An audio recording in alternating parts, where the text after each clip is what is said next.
15 अगस्त का दिन भारत के इतिहास में एक महत्वपूर्ण तिथि है। इस दिन 1947 में भारत को ब्रिटिश साम्राज्य से स्वतंत्रता प्राप्त हुई थी। 15 अगस्त को स्वतंत्रता दिवस के रूप में मनाया जाता है और यह दिन देश की आज़ादी के लिए संघर्ष करने वाले वीर स्वतंत्रता सेनानियों के बलिदानों को समर्पण करने का अवसर है। भारत की स्वतंत्रता की कहानी बहुत लंबी और संघर्षमय है। 1757 से 1947 तक ब्रिटिश शासन ने भारत पर अपनी पकड़ बनाए रखी। इस दौरान भारतीय जनता ने कई स्वतंत्रता संग्रामों में हिस्सा लिया, जिनमें 1857 का पहला स्वतंत्रता संग्राम महात्मा गांधी का असहयोग आंदोलन, विभिन्न अवज्ञा आंदोलन और भारत छोड़ो आंदोलन प्रमुख थे। महात्मा गांधी के नेतृत्व में चलाए गए इन आंदोलनों ने ब्रिटिश शासन को हिलाकर रख दिया और भारतीयों के बीच एकता और स्वतंत्रता की भावना को प्रबल किया। 15 अगस्त 1947 को जब भारत आज़ाद हुआ, तब देश के पहले प्रधानमंत्री पंडित जवाहरलाल नेहरू ने लाल किले से तिरंगा फहराया और एक ऐतिहासिक भाषण दिया।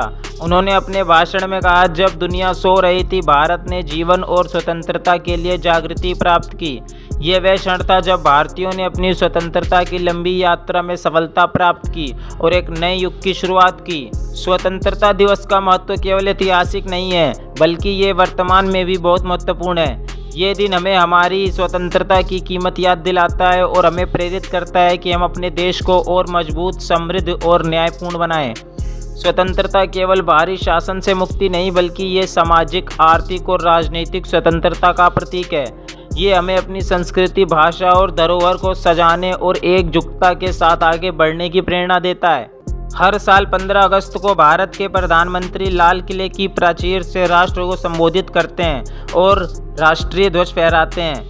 देश भर में ये दिन धूमधाम से मनाया जाता है, जिसमें स्कूलों, सरकारी संस्थानों और अन्य जगहों पर ध्वजारोपण, परेड और सांस्कृतिक कार्यक्रमों का आयोजन किया जाता है। ये दिन हमें एकजुट होकर देश की सेवा करने और आने वाली पीढ़ियों के लिए एक बेहतर भविष्य बनाने की प्रेरणा देता है।